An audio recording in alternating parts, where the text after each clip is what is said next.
Hello everyone, welcome back to my new blog. আজ আমি আপনাদের মোচার ডালনা করে দেখাবো। তো দেখতে থাকুন শেষ পর্যন্ত ভিডিওটা, আপনাদের কেমন লাগে।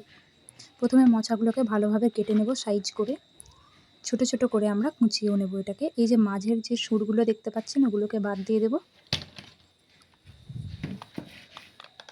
তারপর আমাদের ছোট ছোট করে কাটা কেটে ফেলবো। এই দেখুন আমাদের কাটা প্রায় কমপ্লিট হয়ে গেছে। এইভাবে আপনারা কেটে নেবেন সবগুলোকে। কেটে নেওয়ার পর দেখুন এই সুরগুলো পড়ে রয়েছে এখানে, এইগুলোকে বাদ দিয়ে দেবেন। তারপর কড়াইতে খানিকটা জল দিয়ে আমরা এই বেগুন আর মোচাটাকে দিয়ে দেবো। তার সাথে আলুও দেওয়া হয়েছে এবং নুন দিয়ে দেবো তার মধ্যে পরিমাণ মতো। তারপর দেখবেন সেদ্ধ হয়ে আসছে যখন, একটু জলটাও তখন কমে আসবে।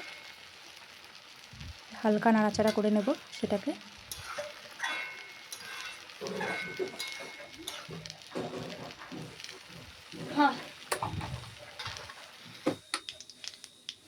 তারপর অন্য একটা কড়াইতে আমরা তেল দিয়ে 5 ফোড়ন দিয়ে দেবো। তার মধ্যে সামান্য আদা বাটা পরিমাণ মতো,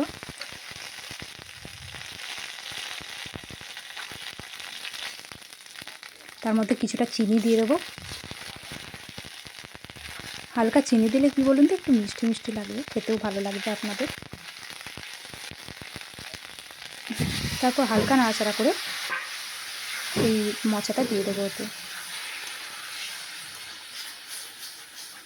দেখুন কত সুন্দর হয়েছে।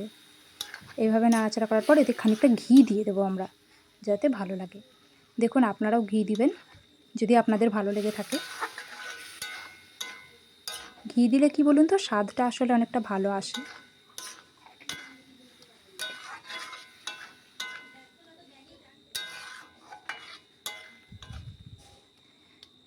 এরপর আমরা এই মোচার ডালনাটাকে সার্ভ করে দেব। দেখুন কত সুন্দর হয়ে এসছে। আপনারাও এইভাবে বানিয়ে দেখবেন যদি আপনাদের ভালো লাগে। এইভাবে মোচা রাঁধলে খেতে হবে সুস্বাদু এবং দুর্দান্ত স্বাদের। আপনাদের যদি ভালো লেগে থাকে তাহলে আপনারা লাইক, কমেন্ট, শেয়ার করতে ভুলবেন না এবং লাস্টে সাবস্ক্রাইব করবেন। এই ভিডিওটা